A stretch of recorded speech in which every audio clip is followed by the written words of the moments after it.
Hey everyone, and welcome back to the channel. So today let's take a look at the 2025 Mazda MX-5 Miata.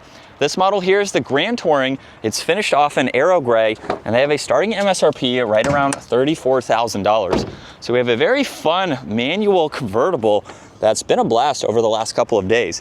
Now this is powered by a 2-liter inline 4-cylinder engine paired to that 6-speed manual, and it pumps out 181 horsepower, 151 pound-feet of torque. All of that power sent to the rear wheels. This weighs in around 2,400 pounds.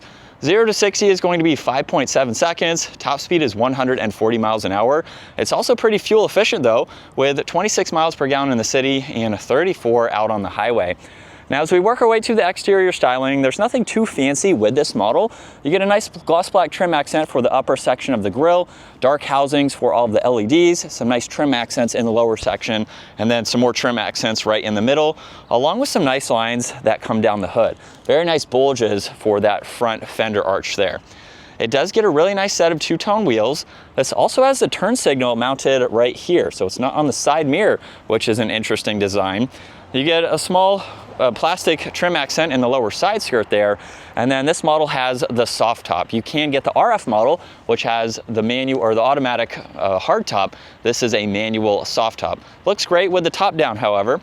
And then there's a backup camera. You have LEDs for the lighting, dual exhaust there, and then a shortcut to open up the rear trunk. So you don't have to use the key fob, you can use that button there.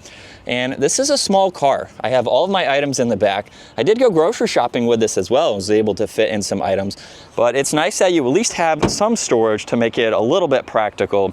I don't think this would be your only vehicle, but I do have some friends that daily drive the Miata and seem to enjoy it. So it's a small car, just to know that.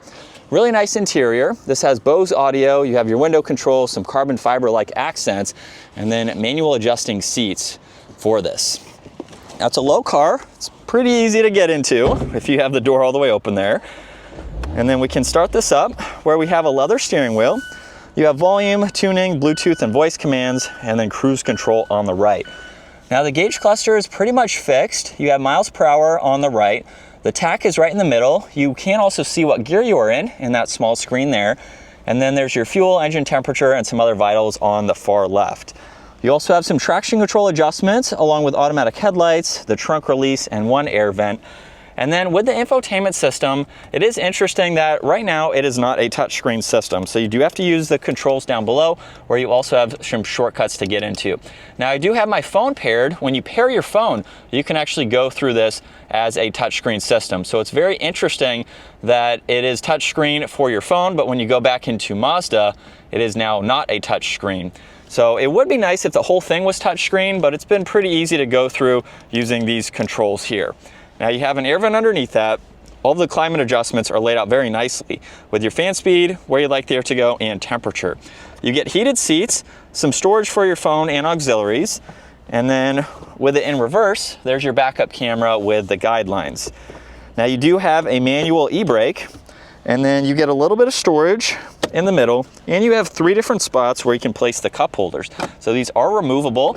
And I found it easier to reach for this while driving versus back here, so your passenger can at least have one back here. You do have a locking bin here. That's basically the glove box. There's no storage on that passenger side.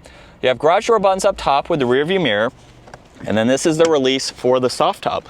So you have 2 handles that you can grab and then easily lock this into place, and of course this is how you would release it to fold it back down.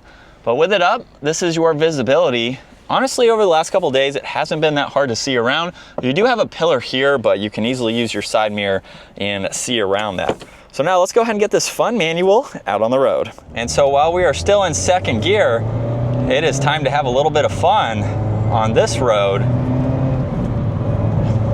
It's a little bit of a bumpy road, but we have some great turns to really show the handling that you get with this vehicle. It's up there with being one of the greatest handling vehicles just because of its weight. I mean, you can just accelerate through turns, and if you do it right, while we don't have a lot of power, just by carrying your weight, this can be a very fun and quick vehicle to drive. Now, it doesn't have any rev matching, so I have been doing that myself.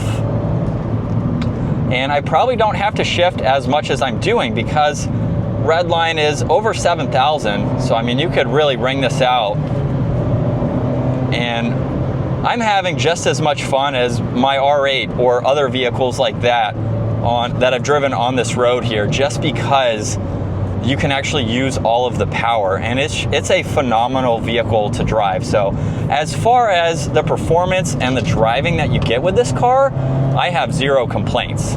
My only complaint is how small it is, and it's just depending on what you're looking for out of a car, you know, this could be perfect for you. It is too small for my needs and what I like, but there's no arguing how fun this car is to drive in situations like this. It's also something that could be easy to get the tail end out, especially in some wet conditions, just because it's a light car, so you could do some driving like that. It's pretty easy to whip around from other experiences that I've heard from friends, but it's definitely a fun vehicle for the performance and those aspects.